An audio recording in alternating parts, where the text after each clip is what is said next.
Good morning students. कल हमने complex number में मॉडुलस रीड किया था, उससे रिलेटेड कुछ क्वेश्चन किए थे। अब हम इस टॉपिक को आगे बढ़ाते हुए इसमें हम चलते हैं polar form of complex number. कोई कॉम्प्लेक्स नंबर आपके पास है z equal to A plus iota B.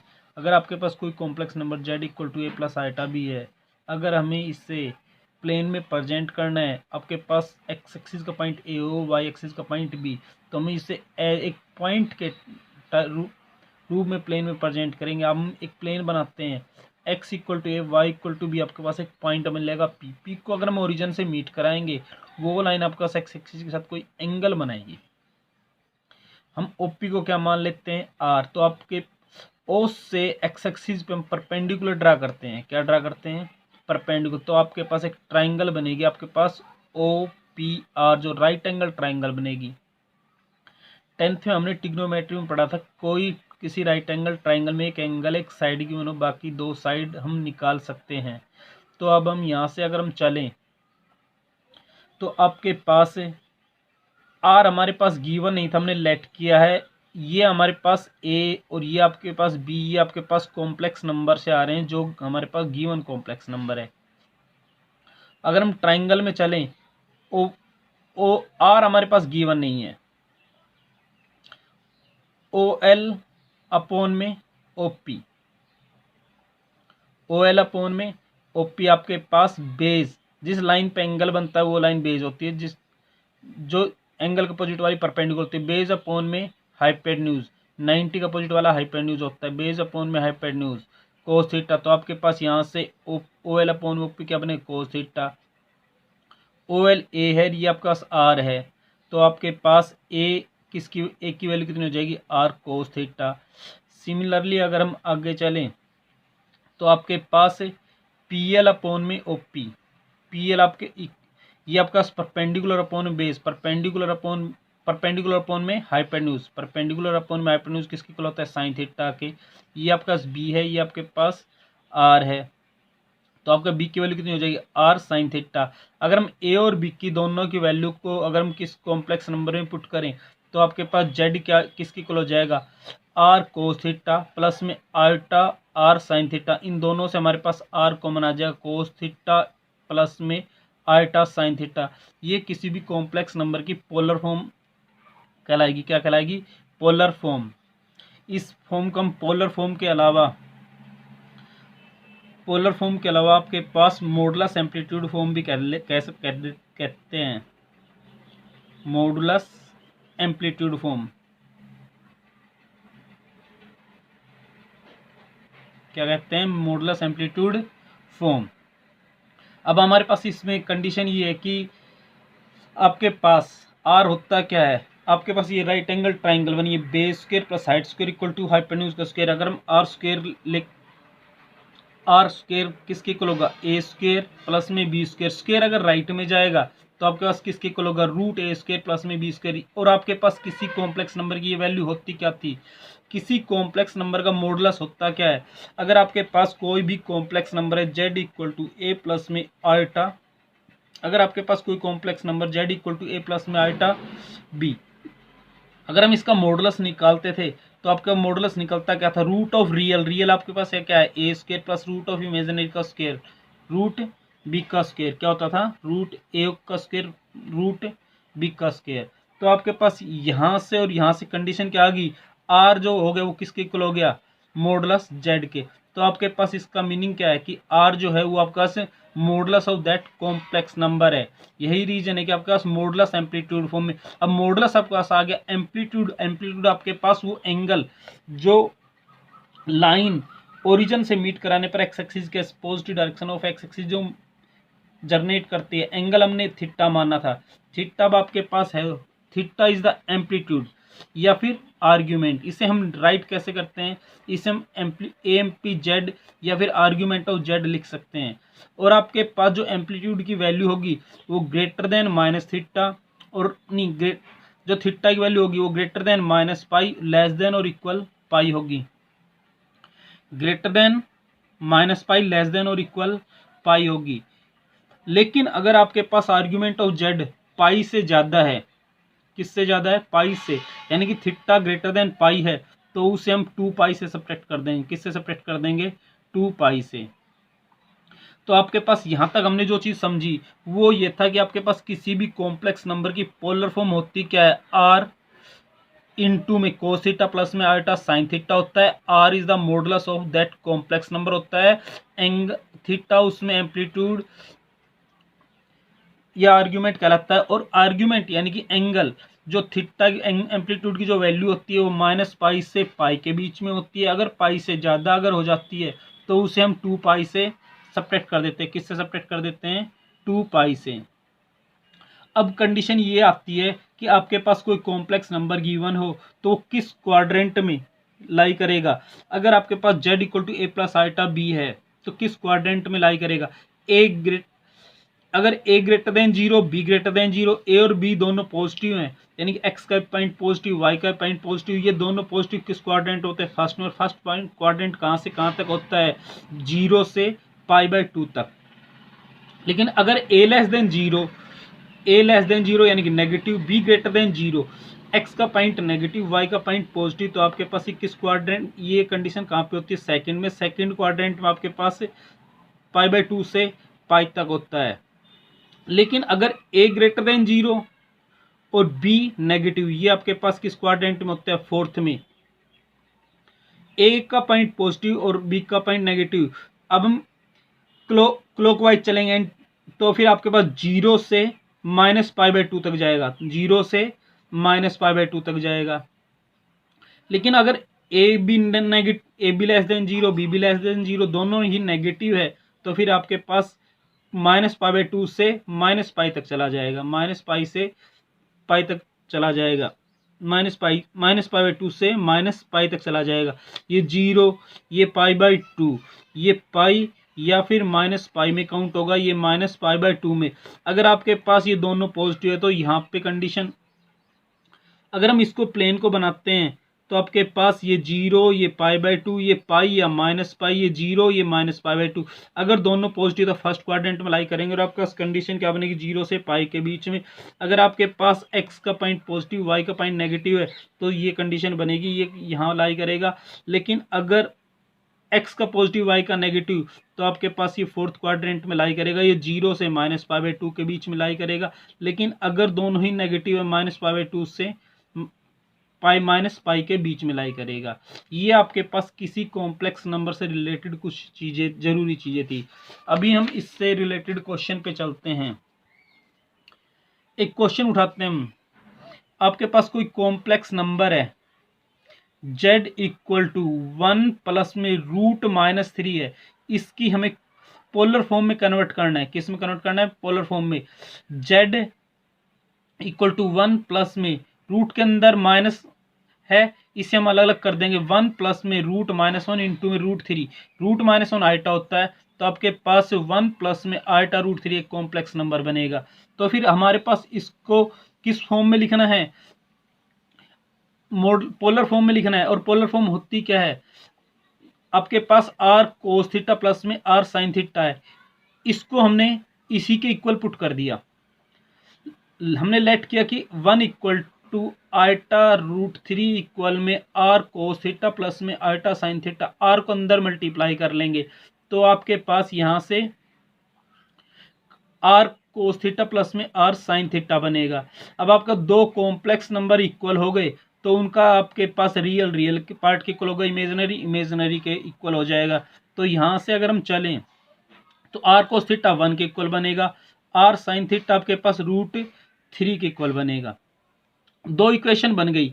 अब आपके पास इन दोनों इक्वेशन को अगर हम सोल्व करें, दोनों को स्क्वायर और ऐड करेंगे। ऐसा हम क्यों कर रहे हैं? क्योंकि आपके पास जब तक थीटा की वैल्यू और आर की वैल्यू नहीं आएगी तो आपके पास ये जो कॉम्प्लेक्स नंबर है इसको पोलर फॉर्म निकालने में दिक्कत आएगी, वो पोलर फॉर्म नहीं निकलेगी। क्योंकि हमने इस कॉम्प्लेक्स नंबर को इसके इक्वल मानना है और इसकी वैल्यू, इसको पोलर फॉर्म में तब कन्वर्ट होगा तब यहाँ से हमें थीटा और आर की वैल्यू आ जाएगी।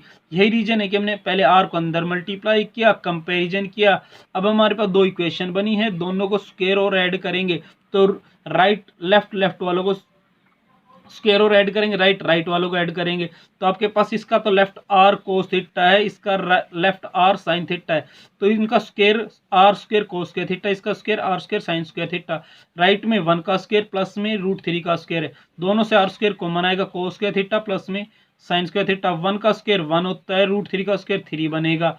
आपके पास हमें पता है कोस square theta plus sign square theta 1 होता है, तो आर स्क्वायर किसके इक्वल हो जाएगा 1 के, फिर आपके पास स्क्वायर राइट में जाएगा, तो आपके पास आर की वैल्यू कितनी हो जाएगी 2।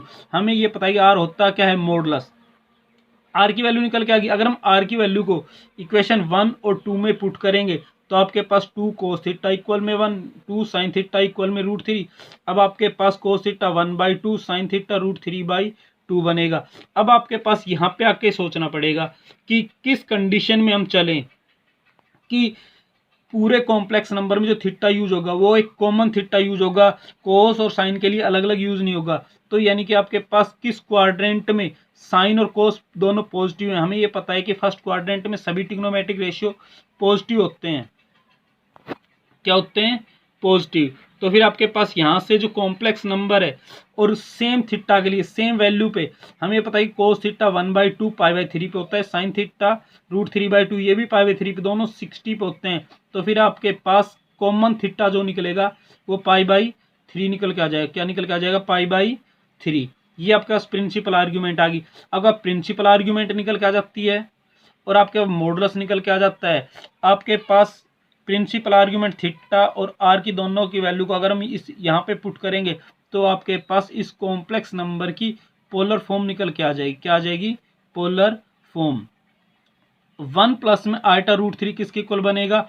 2 इंटू में कोस π/3 प्लस में आल्टा साइन π/3, ये उस कॉम्प्लेक्स नंबर की पोलर फॉर्म है। अभी हम एक दूसरे क्वेश्चन पे चलते हैं। क्या बोलता है वो आपके पास?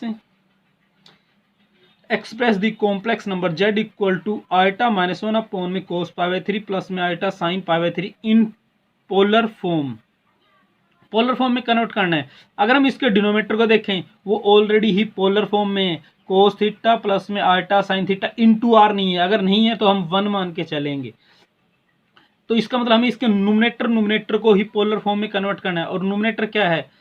आल्टा -1, इसको हमने किसके इक्वल कर लिया? आर कोस थीटा प्लस में आल्टा साइन थीटा, -1 प्लस में आल्टा, आर को अंदर मल्टीप्लाई करेंगे आर कोस थीटा प्लस में आल्टा R sine theta. On comparison करेंगे तो आर कोस थीटा किसके इक्वल बनेगा? -1 के, आर साइन थीटा किसके इक्वल बनेगा? आल्टा के इंटू में क्या है? 1। फिर वही कंडीशन आ गई, आपका दो इक्वेशन बन जाती है, दोनों को स्क्वायर और ऐड करेंगे, R square cos square theta, R square sine square theta, left वालों को ऐड किया, राइट वालों को, -1 का स्क्वायर प्लस में 1 का स्क्वायर, -1 का स्क्वायर भी 1, 1 का स्क्वायर भी 1, 1 + 1 2, इन दोनों से हमने आर स्क्वायर कॉमन किया, कोस स्क्वायर थीटा प्लस में साइन स्क्वायर थीटा इक्वल किसके हो गए? 2 के। तो आर स्क्वायर किसके इक्वल हो जाएगा? 2 के। स्क्वायर राइट में जाएगा तो आपके पास क्या बनेगा? √2। अब आपके पास निकल के क्या आ गया? एम्पलीट्यूड आर की वैल्यू निकल के आ गई यहाँ से। अगर हम इसको देखें तो आर की वैल्यू हमारे पास निकल गया कि थीटा और निकलना है, थीटा के लिए अगर हम यहाँ पुट करें इक्वेशन 1 और 2 में, अगर हम इक्वेशन 1 और 2 में आर की वैल्यू को पुट करते हैं तो √2 cos theta equal -1, √2 sine theta equal to 1 है। यहाँ से √2 को इसके नीचे लेके आए, cos theta equal to -1/2, sine theta equal to 1 by, cos theta equal to -1/√2 and sine theta equal to 1/√2। अब आपके पास यहाँ पे एक कंडीशन आ गई कि ये आपके पास cos theta as it is है, माइनस एज इट इज है कोस π/4। हमें ये पता है कि 1/√2 कोस कितने पे होता है? π/4 पे। Sine theta as it is है, कोस साइन 1/√2 कितने पे होता है? π/4 पे। कोस नेगेटिव है, साइन पॉजिटिव है, ये किस क्वाड्रेंट में होता है? सेकंड। और सेकंड क्वाड्रेंट होता क्या है? या तो दोनों हमारे पास जो वैल्यू निकलेगी वो सेम निकल के आएगी। हमें सेकंड क्वाड्रेंट में कोस नेगेटिव होता है, साइन पॉजिटिव होता है। अब यहाँ से हमारे पास कंडीशन ये आ गई, हमने ये चीज़ पढ़ी ट्रिग्नोमेट्री में 11th में, ये टॉपिक पढ़ते हैं। कोस पाई माइनस थीटा क्या होता है? Minus cos theta. Sign pi minus theta sine theta. तो फिर हम इन दोनों पे फॉर्मूला अप्लाई करेंगे, कोस पाई माइनस थीटा कितना? π/4, cos pi minus π/4, cos pi minus π/4 as it is इस पे भी अप्लाई करेंगे। Sine theta equal to sine pi minus π/4 है। यहाँ से एलसीएम करेंगे तो उसके एल्शियम के बाद सोल्व करेंगे तो कोस थीटा किसकी इक्वल हो जाएगा 3π/4 के, साइन थीटा किसकी इक्वल हो जाएगा 3π/4 के, तो थीटा कितना हो जाएगा आपके पास 3π/4। अब आपके पास आर की वैल्यू निकाल चुके थे, थीटा की वैल्यू निकल चुके हैं, अगर दोनों को पुट करेंगे तो आपके पास ये उस न्यूमरेटर की, जो न्यूमरेटर में कॉम्प्लेक्स नंबर था उसकी पोलर फॉर्म में। अब हम इसको उस मेन क्वेश्चन में पुट कर लेते हैं। z इक्वल टू √2 आपके पास -1 प्लस आइटा था और उसकी वैल्यू क्या आई है √2 इंटू में कोस π/3 प्लस में आइटा साइन √2 कोस 3π/4 प्लस में आइटा साइन 3π/4 है। डिनोमिनेटर में आपके पास कोस π/3 प्लस में आइटा साइन π/3 है। अब कंडीशन ये है कि ये जो पोर्शन है ये आपके पास पोलर फॉर्म में तो है लेकिन p/q की फॉर्म में, स्टैंडर्ड फॉर्म में नहीं है। यानी कि हमारे पास डिनोमिनेटर को हमें या तो रियल नंबर बनाना पड़ेगा। रियल आपके पास इसके लिए क्या है कि इसके डिनोमिनेटर का हम रैशनलाइजेशन कर देते हैं, बीच में प्लस है तो माइनस करके मल्टीप्लाई और डिवाइड करेंगे। तो फिर आपके पास यहाँ से √2 एज इट इज है, कोस 3π/4 को उठाएंगे, पहले एक बार कोस π/3 के मल्टीप्लाई करेंगे, एक बार इसको साइन π/3 के साथ मल्टीप्लाई करेंगे, फिर आपके पास आइटा साइन π/3 उठाएंगे, एक बार इसके साथ करेंगे और एक बार इसके साथ मल्टीप्लाई करेंगे। ठीक है, तो फिर आपके पास यहाँ से कोस π/3 कोस 3π/4 और कोस π/3 दो बनेंगे। यहाँ आइटा स्क्वायर माइनस बनेगा तो साइन π/3 इंटू में साइन 3π/4 इंटू में साइन π/3। हमने रियल पार्ट को अलग कर लिया। इन दोनों से हमारे पास आइटा कॉमन आ जाएगा, आइटा कॉमन आ गया तो आपके पास साइन 3π/4 कोस π/3 माइनस में आपके पास क्या है कोस 3π/4 इंटू में साइन 3π/4 ये बनेगा। अब आपके पास देखो एक फॉर्मूला आता है +1 ट्रिग्नोमेट्री में, कोस ए कोस बी प्लस साइन ए साइन बी, कोस ए कोस बी माइनस साइन ए साइन बी। अगर आपके पास कोस ए प्लस बी, अगर आपके पास कोस ए प्लस बी है तो बीच में माइनस आएगा, अगर माइनस है तो फिर आपके पास बीच में क्या आ जाएगा प्लस। ठीक है, तो फिर आपके पास कंडीशन कहाँ पे आ गई, कोस ए कोस बी प्लस में साइन ए साइन बी, अगर बीच में प्लस है तो माइनस आएगा, माइनस है तो प्लस आएगा। हमारा क्या आ रहा है प्लस आ रहा है, तो आपके पास ये क्या बन गया cos A minus B as it is sine A, आपके पास sine A cos B minus cos A sine B, sine A cos B minus cos A sine B, sine A minus B का formula है। तो ये sign ए, sign आपके पास 3π/4 है और B आपके पास π/3 है। यहाँ से आपके पास इन दोनों का अंदर एल्शियम के बाद सोल्व करेंगे तो आपके पास कोस 5π/12 बनेगा और आपके पास ये साइन 5/12। डिनोमिनेटर में आपके पास ये क्या था a plus B A minus B A square cos square π/3, iota sine π/3 का होल का स्क्वायर, यहाँ से cos square π/3 iota square sine sine square π/3, iota square क्या हो गया 1। तो फिर आपका डिनोमिनेटर में क्या बच गया कोस स्क्वायर π/3 साइन स्क्वायर π/3 बच गया, क्या बच गया cos square π/3 sine square π/3। Denominator आपके 1 हो गया, न्यूमरेटर आपके पास √2 इंटू में कोस π/12 प्लस में आइटा साइन π/12। ये उस क्वेश्चन की पोलर फॉर्म है, क्या है पोलर फॉर्म है। तो बच्चों आज के लिए इतना ही, आगे के लिए क्वेश्चन आप लोग एक्सरसाइज से ट्राई कर सकते हैं, बाकी काम हम आगे चलेंगे कल।